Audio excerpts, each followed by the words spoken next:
Good evening and welcome to Tuesday's edition of the Regional News. U.S. President Donald Trump's administration will revoke the temporary legal status of 530,000 Cubans, Haitians, Nicaraguans, and Venezuelans in the United States, according to a Federal Register notice, the latest expansion of its crackdown on immigration. The move, effective April 24, cuts short a 2-year parole granted to the migrants under former President Joe Biden that allowed them to enter the country by air if they had U.S. sponsors. Trump, a Republican, took steps to ramp up immigration enforcement after taking office, including a push to deport record numbers of migrants in the U.S. illegally. He has argued that the legal entry parole programs launched under his Democratic predecessor overstepped the boundaries of federal law and called for their termination in a January 20 executive order.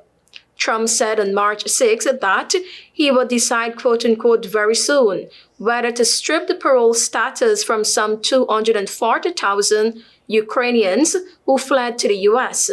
during the conflict with Russia.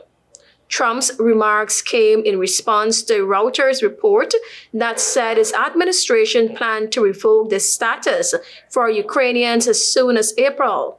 Biden launched a parole entry program for Venezuelans in 2022 and expanded it to Cubans, Haitians, and Nicaraguans in 2023 as his administration grappled with high levels of illegal immigration from those nationalities. Diplomatic and political relations between the four countries and the United States have been strained.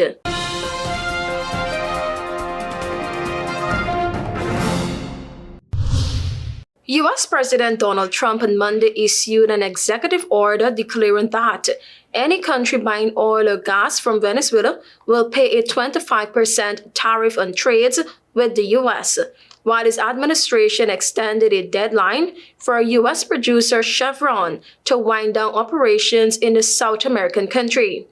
Trump's new policy relieves some pressures on Chevron to quickly exit Venezuela after the U.S. Treasury Department on March 4 gave it 30 days to wind down operations. Trump had issued the initial wind down after he accused President Nicolas Maduro of not making progress on electoral reforms and migrant returns. Treasury said it would wait 7 more weeks until May 27 before terminating a license that the U.S. has granted to Chevron since 2022 to operate in sanctioned Venezuela and exports its oil to the United States.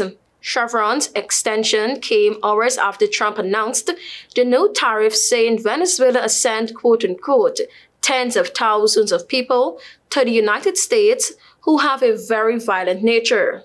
The two moves temporarily focused Trump's pressure on buyers of Venezuelan crude oil other than the United States, such as China, though it is uncertain how his administration will enforce the tariff.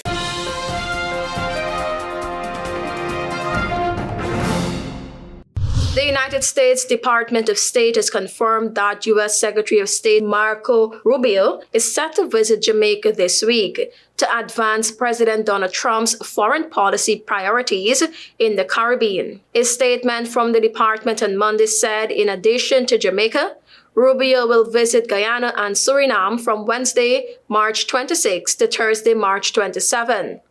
While in Jamaica, he will also hold bilateral engagements with heads of state from Barbados, Trinidad and Tobago, and Haiti. Rubio's visit comes at a time when Caribbean leaders have been voicing their views on the recent U.S. policy shifts, including potential visa restrictions on foreign government officials who engage with Cuban medics could affect the region. Previous media reports said Prime Minister of Barbados and current chair of CARICOM, Mia Mottley, is among the regional leaders who are expected to be present at Wednesday's meeting in Jamaica. Thank you for watching. I am Tiana Cole.